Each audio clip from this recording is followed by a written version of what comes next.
AP రాజకీయాలు ఎంత దరిద్రంగా నీచంగా తయారయ్యాయి అంటే రాష్ట్ర పాలిటిక్స్ మొత్తం తిరుమల శ్రీ వెంకటేశ్వర స్వామి చుట్టూనే తిరుగుతున్నాయి. ఏది నిజమో ఏది అబద్ధమో నాయకులకి అవసరం లేదు.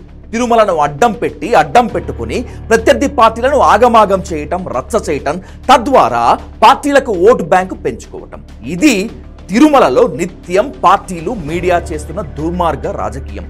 జనం మనోభావాలను, సెంటిమెంట్లను అడ్డం పెట్టుకుని రోజుకు కొత్త వివాదం సృష్టిస్తున్నాయి పొలిటికల్ పార్టీలు. వీటన్నిటికీ కేంద్రంగా తిరుమల తిరుపతి మారింది.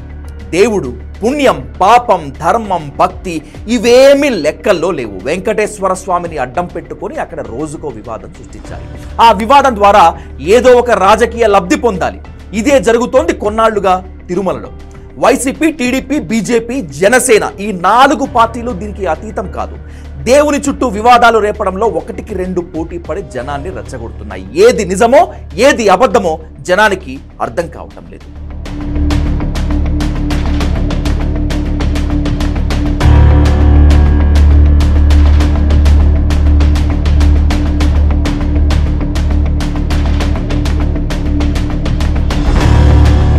వైసీపీ అధికారంలో ఉన్నంతకాలం టీడీపీ, జనసేనలు తిరుమల విషయంలో నానా యాగి చేశాయి. టీటీడీ చైర్మన్ గా క్రిస్టియన్లను నామినేట్ చేశారని కొన్నాళ్లు, మంత్రులు, ఎమ్మెల్యేలు సిఫారసు లేఖల పేరుతో తిరుమలను ముంచెత్తారని, అపవిత్రం చేశారని ఇంకొన్నాళ్లు ఆరోపించాయి టీడీపీ, జనసేనలు. నెయ్యిలో కల్తీ జరిగిందని, లడ్డులో కల్తీ జరిగిందని ఇలా రకరకాల ఆరోపణలు చేశాయి. చివరికి ఇప్పుడు కల్తీ నెయ్యిలో జరిగిందా, లడ్డులో జరిగిందా తెలియక ఈ కుంభకోణంపై వేసిన సిట్ నివేదిక ఇవ్వకుండా ఆలస్యం చేస్తోంది. ఈ రోజుకి తిరుమలలో నెయ్యి కల్తీ జరిగిందా, లడ్డూలో కల్తీ జరిగిందా, ఆ లడ్డూ ఎవరైనా తిన్నారా లేదా అన్నది ఇప్పటి వరకు తేలలేదు. కనీసం దానికి కారకులు ఎవరో కూడా తేల్చలేదు. ఈ వివాదం నుంచి టీడీపీ, జనసేన బాగా లబ్ధి పొందాయి. ఏపీలో కూటమి సర్కార్ అధికారంలోకి రావడానికి తిరుమల కూడా ఓ కారణం. అధికారంలోకి వచ్చాక టీవీ5 అధినేత బిఆర్ నాయుడుని టీటీడీ చైర్మన్ చేశారు చంద్రబాబు నాయుడు. టీడీపీకి అనుకూలంగా, వైసీపీకి వ్యతిరేకంగా పనిచేసినందుకు బిఆర్ నాయుడుకి గిఫ్ట్ ఇచ్చాడు చంద్రబాబు. బిఆర్ టీటీడీ చైర్మన్ అయిన వద్ద నుంచి వివాదాలు ఇంకా పెరిగాయి. జగన్ డిక్లరేషన్ ఇవ్వకపోవడంపై వివాదం రేపి టీడీపీ, జనసేనలు అల్లరి చేశాయి. వైకుంఠ ఏకాదశి ముందు రోజు తొక్కిసలాట జరిగి 6 చనిపోయారు. దాన్ని రాజకీయం చేశాయి వైసీపీ, టీడీపీ, జనసేన. ఎవరికి వాళ్లే ఆ దుర్ఘటన నుంచి లబ్ధి పొందడానికి 3 పార్టీలు ప్రయత్నించాయి. కానీ ఈ రోజుకి బాధితులకు పూర్తి స్థాయి న్యాయం జరగలేదు. ఈ దుర్ఘటనకు కారకులైన అధికారులు ఎవరో వాళ్లపై ఇప్పటికీ ఏ చర్య తీసుకోలేదు.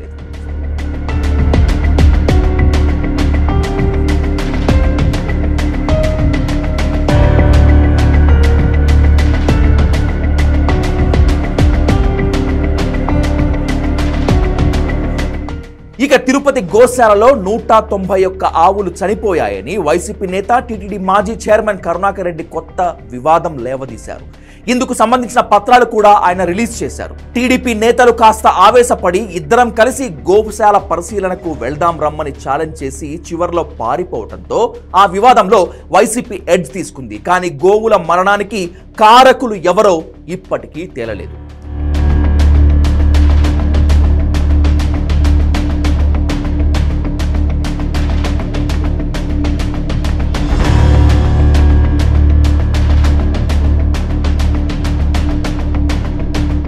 AP deputy chief minister Pawan Kalyan భార్య అన్నా లెజినోవా వెంకటేశ్వర స్వామికి తలనీలాలు సమర్పిస్తే దాన్ని కూడా రాజకీయం చేశారు వైసీపీ క్యాడర్.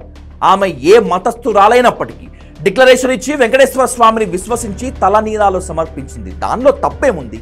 ఆ అంశాన్ని కూడా వదిలిపెట్టలేదు కొందరు నేతలు. మమ్మల్ని తిట్టారు కాబట్టి ఇప్పుడు మిమ్మల్ని తిట్టాలి అనే ప్రతీకార ఫార్ములా పైనే అందరినీ టార్గెట్ చేస్తున్నారు.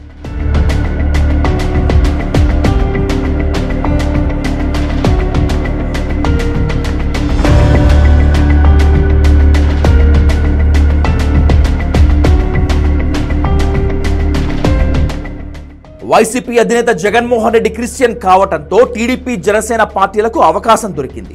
వీలున్నప్పుడల్లా ఈ 2 పార్టీలు తిరుపతిలో అంశాలను మతంతో ముడిపెట్టి జగన్కి హిందూ మతానికి సంబంధం లేదు, అతని క్రిస్టియన్, అందువల్లే తిరుమలలో అన్ని రకరకాలుగా అపచారాలు చేస్తున్నారని ప్రచారం చేస్తుంటాయి కూటమి పార్టీలు.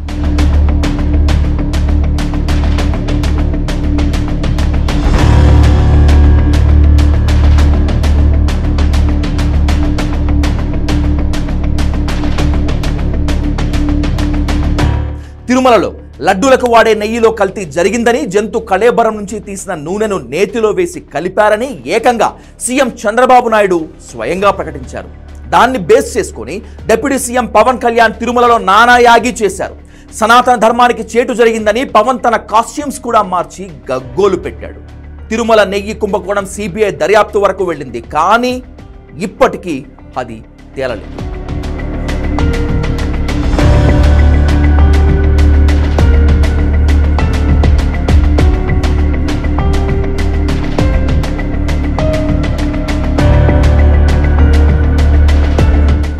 ఇటీవల టీటీడీ మాజీ చైర్మన్ కరుణాకర్ రెడ్డి, ప్రస్తుత చైర్మన్ బిఆర్ నాయుడు మధ్య ప్రతిరోజు ఏదో ఒక వివాదం చెలరేగుతూనే ఉంది.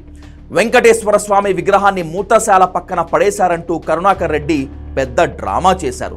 అది వెంకటేశ్వర స్వామి విగ్రహం కాదు, శనీశ్వరి విగ్రహం అంటూ బీజేపీ, టీడీపీ వాదించడం మొదలుపెట్టాయి ప్రతి డ్రామాగా. వీళ్ళిద్దరి మధ్య గలాటా ఏ స్థాయికి వెళ్ళింది అంటే, కరుణాకర్ రెడ్డి ప్రెస్ మీట్ పెట్టి టీవీ5 అధినేత BR Naidu midnight masala, blue films వ్యవహారం వరకు ఆరోపణలు మొదలు పెట్టేసుకున్నారు. ఆ వెంటనే బీజేపీ, టీడీపీ మరో కొత్త కుంభకోణాన్ని బయటకు తీశాయి. పరకామణిలో 20 ఏళ్లుగా పనిచేస్తూ చాలా డబ్బు కొట్టేసిన రవికుమార్ అనే వ్యక్తితో కరుణాకర్ రెడ్డి హయాంలో రాజీ జరిగిందని, రవికుమార్ ఆస్తుల్ని కరుణాకర్ రెడ్డి కొట్టేసి అతన్ని నిర్దోషిగా విడుదల చేయించాడని ఆరోపణలు మొదలుపెట్టాయి కూటమి. బిఆర్ నాయుడు హయాంలో తిరుమల పూర్తిగా భ్రష్టు పట్టిపోయిందని, కొండపై బ్రోకర్లు రాజ్యమేలుతున్నారని ఆరోపిస్తోంది వైసీపీ. ఇలా ప్రతిరోజు తిరుమల చుట్టూ ఏపీలో రాజకీయ పార్టీలు ఏదో ఒక రచ్చ చేస్తూనే ఉన్నాయి. జనం సెంటిమెంట్స్తో ఆటాడుకుంటూనే ఉన్నాయి. కొత్త వివాదాలు తెరపైకి తీసుకురావటం, పాత చరిత్రలు తిరగదొడడం నిత్యం మామూలైపోయింది. జనానికి ఏది నిజమో ఏది అబద్ధమో తెలియటం లేదు. ఎవరిని నమ్మాలో ఎవరిని నమ్మకూడదో అర్థం కావటం లేదు. నిజానికి తిరుమలలో సమస్యలన్నీ అలాగే ఉన్నాయి. జగన్ హయాంలో ఇలాంటి సమస్యలు తిరుమల కొండపై ఉన్నాయో ఇప్పుడు కూడా అలాగే ఉన్నాయి. అవే పైరవీలు నడుస్తున్నాయి. అప్పుడు వైసీపీ వీఐపీల తాకిడితో వెంకన్న అల్లాడిపోతే, ఇప్పుడు టీడీపీ, జనసేన, బీజేపీ నేతల పైరవీల తాకిడితో వణికిపోతున్నాడు శ్రీవారు. కొండపై అర్చకుల్లో కూడా రెండు వర్గాలు, వైసీపీది ఓ వర్గం, టీడీపీది మరో వర్గం. కూటమి సర్కార్ అధికారంలోకి వచ్చాక తిరుమల కొండపై సంచలనాత్మక మార్పులు ఏమీ జరగలేదు. కూటమి నేతలకు, వాళ్ళ బంధువులకు, మిత్రులకు మాత్రం కొండపై అన్ని రకాల సౌకర్యాలు అమరుతున్నాయి. అలాగే తిరుమలపై పెద్ద పెద్ద వ్యాపార ఒప్పందాలు, న్యాయమూర్తులకు సేవలు, రాజకీయ సమీకరణాలు పద్ధతిగా జరుగుతున్నాయి. అంతకు మించి సామాన్య భక్తులకు మాత్రం ఎప్పటిలాంటి తిప్పలు ఏమాత్రం తప్పటం లేదు. తిరుమల విషయంలో తమను అప్పట్లో టీడీపీ, జనసేన నేతలు భ్రష్టు పట్టించారు కనుక ఇప్పుడు వాళ్ల ప్రభుత్వాన్ని తిరుమల విషయంలో అల్లరి చేయాలని రకరకాల ప్రయత్నాలు చేస్తోంది.